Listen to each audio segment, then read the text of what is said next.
बिस्मिल्लाहिर्रहमानिर्रहीम। आज की इस वीडियो के अंदर हम इन्वायरमेंट एंड वाटर के पास्ट यू क्यू की सडन रिवीजन करने वाले हैं। इस चैप्टर के यू क्यू की वीडियो ऑलरेडी हमने बना ली है, अपलोड भी कर दी है। ये वीडियोस आपको मिलेगी प्लेलिस्ट के अंदर। उस प्लेलिस्ट का नाम है पास्ट SCQ discussion of community medicine. तो इस वीडियो के अंदर हम सुपरफिशियल रिवीजन स्टार्ट करते हैं पास्ट यू क्यूज की। सबसे पहले है पोर्टेबल वाटर। ऐसा वाटर जिसको आप ड्रिंकिंग पर्पस के लिए इस्तेमाल करते हैं, this is the portable water. इसको सेफ और होलसम वाटर भी कहते हैं, ये बात आपने नोट करनी है। तो इसकी चार निशानियां होती है। Number 1, this water is pleasant to the taste. Number 2, ये फ्री होता है from harmful chemical gases. Number 3, it is free from pathogenic organism. Number 4, it is usable for domestic purpose. इसके बाद नेक्स्ट यू क्यू है हमारा, वो आता है हैजर्ड्स ऑफ वाटर पोल्यूशन। जो वाटर पोल्यूशन या कंटेमिनेटेड वाटर को पीने की वजह से क्या क्या बैक्टीरिया या कौन सी वायरल इन्फेक्शन हो सकती है। बैक्टीरिया के अंदर कॉलेरा, टाइफाइड, पैराटाइफाइड है, बेसिली डिजेंट्री भी होती है। वायरस के अंदर हेपेटाइटिस ए, ई, पोलियोमाइलाइटिस है। प्रोटोजोआ के अंदर ओमाइबियासिस, जियार्डियासिस है। हेलमिंथीज के अंदर राउंड वार्म, विप वार्म, हाइड्रेटेड सिस डिजीज है। लैप्टोस्पायरोसिस के अंदर व्हील डिजीज और साइक्लोप्स के अंदर जीनिया वॉर्म्स आ जाता है। ओके, इसके बाद हम वाटर की क्वालिटीज़ को देख लेते हैं। वाटर की क्वालिटी क्या होती है? वाटर में टर्बिडिटी नहीं होती, कलर भी नहीं होता, ऑर्डर भी नहीं होती, टेस्ट pH सही होता है, टेम्परेचर एक्सेप्टेबल होता है और क्लियरनेस होती है। ओके, और इसके माइक्रोबायोलॉजिकल एस्पेक्ट क्या होते हैं? माइक्रोबायोलॉजिकल के अंदर क्या कौन कौन से इंडिकेटर होते हैं? ई कुलाई होता है, फीकल स्ट्रेप्टोकोकाई और कोलोस्ट्रीडियम परफेरेंसिस होता है। परफेरेंसिस वाला रिमोट के लिए होता है, जबकि फीकल वाला ये होता है रिसेंट के लिए होता है। ओके, ये आपने नोट कर लेना है। इसके बाद हम आगे की तरफ चलते हैं। WHO standard for safe water supply.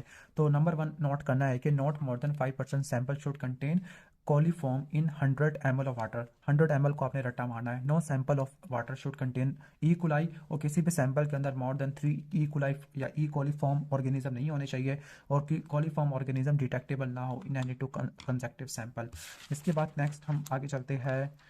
Hardness को रिमूव करने के दो मेथड होते हैं, टेम्परेरी और परमानेंट हार्डनेस। टेम्परेरी के अंदर बॉइलिंग आ जाता है, लाइम आ जाता है, सोडियम बाइकार्बोनेट, और लास्ट में परम्यूटेड मेथड है। जो लास्ट वाले दो मेथड है ये आप परमानेंट हार्डनेस के लिए भी अप्लाई करते हैं। टेम्परेरी हार्डनेस का मतलब है कि बाइकार्बोनेट और परमानेंट के अंदर सल्फेट, क्लोराइड और नाइट्राइट आ जाता है। और इसकी जो ग्रेडिंग है वो रट्टा मारना है कि सॉफ्ट वाटर कब कहोगे जब हार्डनेस क्या होगी, 1 से कम होती है। 1 से लेकर 3 हो तो उसको आप मॉडरेट कहते हो, फिर हार्ड कहते हो। 3 से लेकर 6 वाले को वेरी हार्ड, 6 से वाले ऊपर वाले को कहते हो। इसके बाद हम आ जाते हैं प्यूरिफिकेशन ऑफ वाटर। तो वाटर की प्यूरिफिकेशन के दो स्टेप होते हैं। नंबर 1 होता है लार्ज स्केल और स्मॉल स्केल। स्मॉल स्केल का मिमोनिक होता है FSC, F फॉर फिल्ट्रेशन होता है, S फॉर सेडिमेंटेशन और स्टोरेज होता है, और C फॉर क्लोरीनेशन होता है। ओके, इसके बाद जो सेडिमेंटेशन होता है वो एलम से की जाती है, जिसको एल्यूमिनियम सल्फेट कहते हैं। इसकी जो डोज होती है वो 35 मिलीग्राम पर 180 लीटर होती है। जो फिल्ट्रेशन है उसको मजीद दो में डिवाइड करते हैं, स्लो सैंड फिल्टर और रैपिड। जो स्लो होता है इसकी 0.15 से लेकर 0.35 होती है, और इसको बायोलॉजिकल भी कहते हैं। रैपिड वाली को मैकेनिकल भी कहते हैं। क्लोरीनेशन ये वो प्रोसेस है जिसमें क्लोरीन ऐड करते हैं फॉर प्यूरिफिकेशन। इसमें जो pH होती है वो 7 से लेकर 8 पे काम करती है। क्लोरीन का इफेक्ट क्या होती है? क्लोरीन का जर्मिसाइडल इफेक्ट होता है। क्लोरीन ऑक्सीडेशन करता है आयरन, मैग्नीशियम, हाइड्रोजन सल्फाइड की। क्लोरीन डिस्ट्रॉय कर देता है टेस्ट और ऑर्डर प्रोड्यूसिंग सब्सटेंस को। ये कंट्रोल करता है एलजी को, कोगुलेशन में हेल्प करता है, और ये पैथोजेनिक ऑर्गेनिज्म को किल कर देता है। इसका जो एक्शन है वो हाइपोक्लोरस एसिड की वजह से होता है। अब जो क्लोरीन का एक्शन होता है वो डिपेंड करता है कि ऑर्गेनिक मैटर क्या है, टेम्परेचर कितना है, pH कितनी है, और उसके प्रिंसिपल क्या होते हैं। पानी को क्लियर होना चाहिए, फ्री होना चाहिए टर्बिडिटी से, और जो रेकमेंडेड कंसेंट्रेशन है फ्री क्लोरीन की वो 0.5 ml होती है। कॉन्टैक्ट टाइम कितना होना चाहिए? 1 घंटे का होना चाहिए पीरियड इसका। और जो मेथड ऑफ क्लोरीनेशन है उसमें 3 मेथड है। क्लोरीन गैस, क्लोरामीन जिसकी रेशियो 4:1 होती है, और लास्ट में आता है पर क्लोरोन जिसको हाई टेस्ट हाइप्रोक्लोराइड भी कहते होते हैं। रेसिडुअल क्लोरीन क्या होता है? It is a amount of untreated chlorine जो कि पानी के अंदर रह जाती है as an effective infecting agent. तो ये कितनी होती है? ये होती है हमारी 0.2 होती है। क्लियर?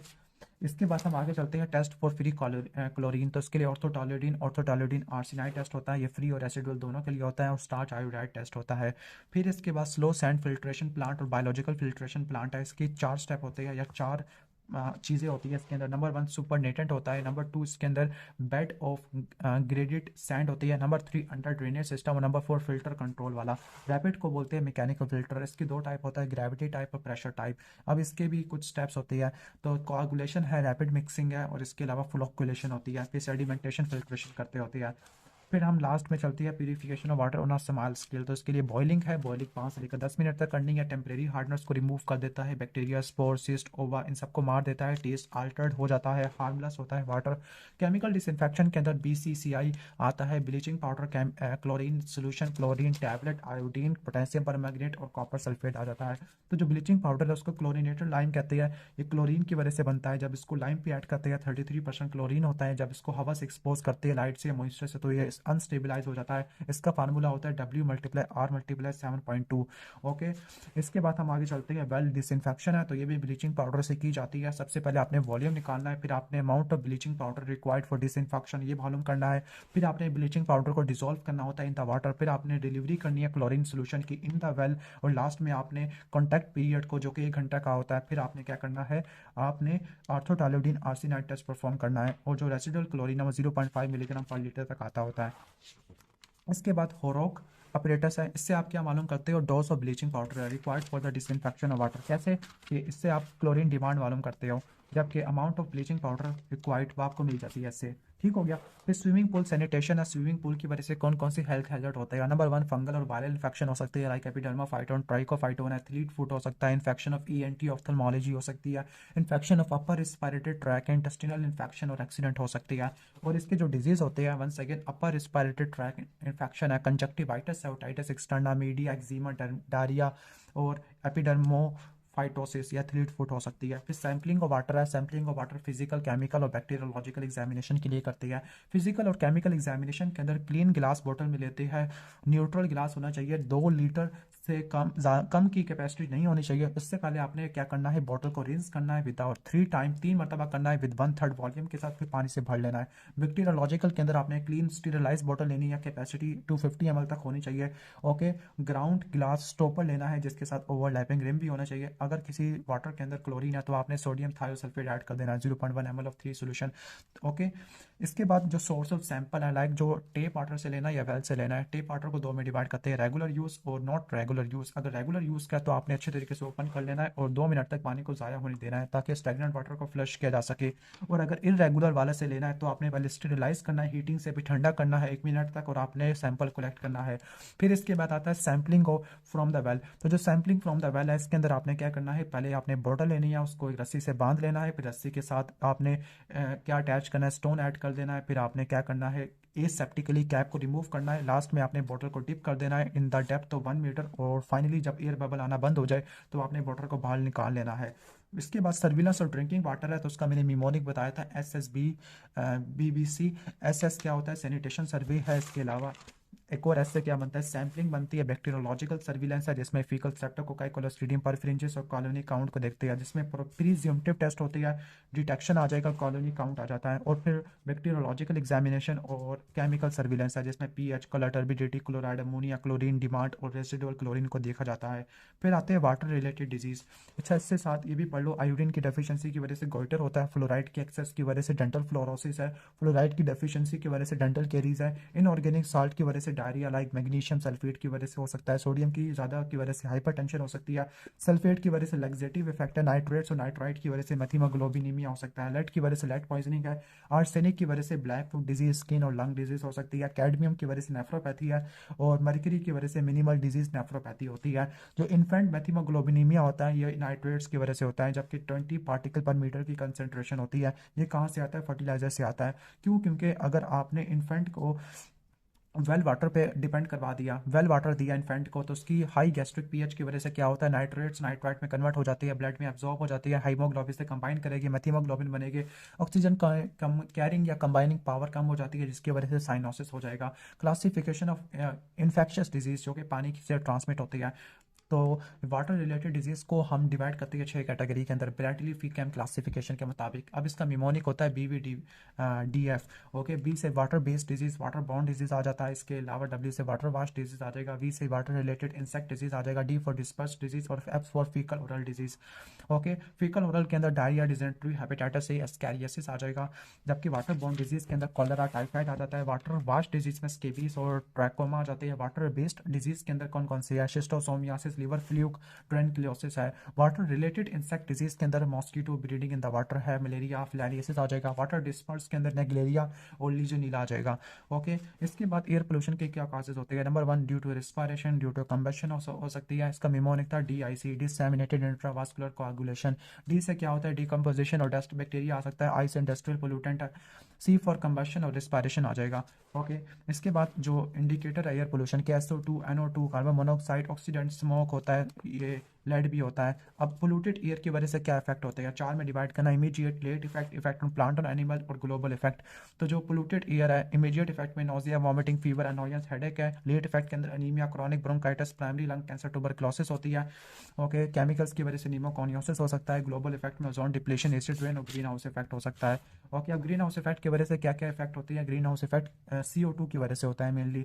तो ये इसमें हेल्थ के ऊपर इफेक्ट हो सकती है। हेल्थ के ऊपर क्या हो सकता है? लॉस ऑफ लाइफ हो सकती है, सन स्ट्रोक हो सकता है, जो आपने यहाँ पे पढ़ना है हीट वाले, लाइक सन स्ट्रोक या हीट स्ट्रोक हो सकती है हाई टेम्परेचर की वजह से। हाइपर पायरेक्सिया हो सकता है या हीट एग्जॉशन हो सकती है due to salt deficiency, due to excessive profuse sweating है।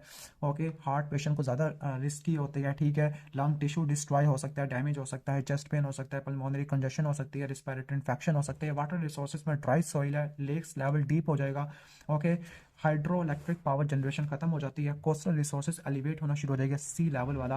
पोलर रीजन में रिडक्शन देखने को मिलेगी, सी आइस की और स्नो कवर की। ठीक हो गया, जिसकी वजह से टेम्परेचर और मजीद बढ़ना शुरू हो जाएगा। इसके बाद जो माउंटेन्स की डिटोरिएशन है, फॉरेस्ट में डिफॉरेस्टेशन है और एग्रीकल्चर आपको देखने को मिलेगा।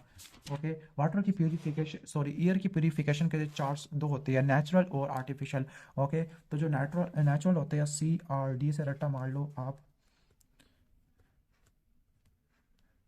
DMI, या फजूल सा मिमोनिक लिखा है। नेचुरल मेथड के अंदर वाइंड्स होती है, हवाई होती है, लार्ज साइज पार्टिकल्स या सनलाइट है, रेन है और प्लांट आ जाते हैं। आर्टिफिशियल के अंदर कंटेनमेंट है कि आपने अरेस्ट कर लेना है पोल्यूटेड एयर को। रिप्लेसमेंट के अंदर आपने रिप्लेस कर देना है। डाइल्यूशन के अंदर ग्रीन बेल्ट यूज़ करनी है, D फॉर डिसइंफेक्शन है। तो इसमें अल्ट्रा वायलेट केमिकल मिस्ट है, डस्ट कंट्रोल और मैकेनिकल वेंटिलेशन है। L फॉर लेजिस्लेशन और I फॉर इंटरनेशनल एक्शन आ जाएगा। ओके, इसके बाद हमारा नेक्स्ट क्वेश्चन होगा जो यहाँ से आता है। अच्छा, इफेक्ट ऑफ पुअर हाउसिंग है, मतलब जो ओवर क्राउडिंग होगी। ओवर क्राउडिंग का मतलब है कि more people are living in a single place than there is a space for, यानी कम स्पेस के अंदर ज़्यादा लोग रह रहे हैं। इसकी वजह से क्या होता है? रिस्पिरेटरी इन्फेक्शन है, लाइक इसमें कॉमन कोल्ड हो सकता है, ट्यूबरकुलोसिस, निमोनिया हो सकता है। स्किन इन्फेक्शन के अंदर स्केबीज वाले ये सब चीज़ें हो सकती है। क्लियर, रैट इन्फेक्शन हो सकता है, आर्थ्रोपॉड का इन्फेक्शन हो सकता है, हाउस फ्लाई मॉस्किटो वाला एक्सीडेंट हो सकती है। साइकोलॉजिकल इफेक्ट है, मॉर्बिडिटी, मोर्टेलिटी और स्केलेटल डिफेक्ट देखने को मिल सकती है। नॉइज के दो इफेक्ट होते हैं, ऑडिटरी और नॉन ऑडिटरी। ऑडिटरी में ऑडिटरी फटीग होती है जो कि 90 पे होती है, आपको देखने को मिलती है। 4K पे मैक्सिमम होती है। डेफनेस परमानेंट और टेम्परेरी होती है। टेम्परेरी 4K से लेकर 6 पे होती है और परमानेंट वाली आपको देखने को मिलती है 100 डेसिबल पर, कॉन्स्टेंट एक्सपोजर की वजह से, कंटिन्यूस एक्सपोजर की वजह से। और 160 की वजह से टिम्पैनिक मेम्ब्रेन की परफोरेशन होती है। नॉन ऑडिटरी में आपने 4 में डिवाइड करना है। नंबर 1 क्या होता है? साइकोलॉजिकल चेंज है, जिसमें ब्लड प्रेशर बढ़ेगा, इंट्राक्रेनियल प्रेशर बढ़ेगा, हार्ट रेट, स्वेटिंग बढ़ेगी, नोजिया, फटीग बढ़ेगी, विजुअल डिस्टर्बेंस, स्लीप खराब हो जाएगी। A फॉर अनॉयंस है, S फॉर स्पीच इंटरफेरेंस और E फॉर एफिशिएंसी आती है। फिर है नॉइस कंट्रोल, इसमें आपने केयरफुल प्लानिंग करनी है सिटीज़ की। नंबर 2 सोर्स को कंट्रोल करना है। नंबर 3 आपने ट्रांसमिशन को कंट्रोल करना है। इसके अलावा आपने एक्सपोज पर्सन की प्रोटेक्शन करनी है। ओके, इसको आप रट्टा मार सकते हो, C3 please. Careful planning of city, control at the source, control of transmission है, protection of exposed person, legislation और एजुकेशन आ जाता है। क्लियर, इसके बाद हमारा heat stroke, sun stroke, heat hyperpyrexia, heat exhaustion आ जाता है। हीट क्रैम्प्स भी आ जाएगा लास्ट में। तो जो हीट स्ट्रोक होता है due to failure of heat regulating mechanism impaired की वजह से हीट हाइपरपारेक्सिया हो जाता है। इसमें साइंस नहीं आते, इसमें साइन आते हैं लाइक हाई टेम्परेचर होता है, डिलीरियम होता है, लॉस ऑफ कॉन्शियसनेस होती है, ड्राई हॉट स्किन है। इसके प्रिवेंशन के लिए ज़्यादा से ज़्यादा पानी पीना है। जो वर्क का ड्यूरेशन है हॉट इन्वायरमेंट में, इसको कम कर देना है। लाइट लूज और लाइट कलर क्लॉथिंग करनी है आपने, गोगल्स, प्रोटेक्टिव शीट्स, आपने हेलमेट्स वगैरह पहन लेने हैं और वर्किंग इन्वायरमेंट की प्रॉपर वेंटिलेशन करनी होती है। क्लियर, तो यहाँ पे आके टॉपिक ख़त्म हो गया है।